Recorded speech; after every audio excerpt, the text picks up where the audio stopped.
The hope that refuses to die. Visual, slow drone shot over a quiet suburban street at dawn. Empty sidewalks. No people. Every cold case reaches a moment where the question changes. Not what happened, but, is it even still possible to know? The Springfield Three have been missing for more than 30 years. No bodies. No crime scene. No timeline. Just absence.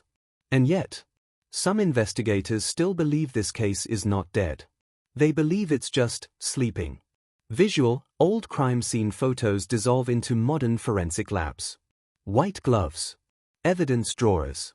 People assume cold cases die because they get old. That's not true. They die when evidence does. And in this case, most of the evidence was never protected in the first place. The house was walked through.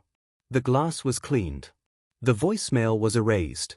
Visual, reenactment-style shot, answering machine light blinking in the dark. By the time police realized what kind of case this was, time had already eaten it. Visual, DNA lab close-ups. Evidence swabs. Gloved hands. Microscopes. Today, a single skin cell can solve a murder. A fingerprint fragment can identify a stranger. A hair can rewrite history. But the Springfield Three case has a brutal problem. There's almost nothing left to test. No confirmed crime scene. No confirmed murder. No confirmed location of violence. Visual, empty evidence shelves. Boxes labeled 1992. And that raises a horrifying thought. What if the killer understood that from the beginning? What if the real genius of this crime wasn't what they did, but what they didn't leave? Visual, dark room. Behavioral profile documents. Sketches. Red strings on a board. Profilers believe whoever did this had 3 traits: patience, control, and experience. Not necessarily experience killing, but experience manipulating people. This wasn't a frenzy. This wasn't rage. This was quiet authority.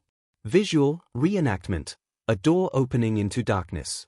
And that suggests something deeply disturbing. This person didn't just take them. They managed them. And people like that rarely stop after one success. Visual, old phone line. Tapes. Dusty boxes.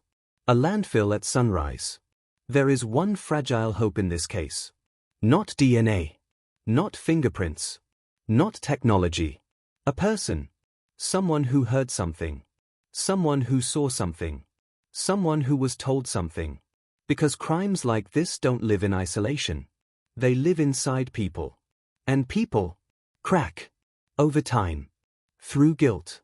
Through fear. Through deathbed confessions. Visual, elderly hands shaking. A hospital hallway. And here's the most chilling possibility. Someone out there has known the truth for 30 years.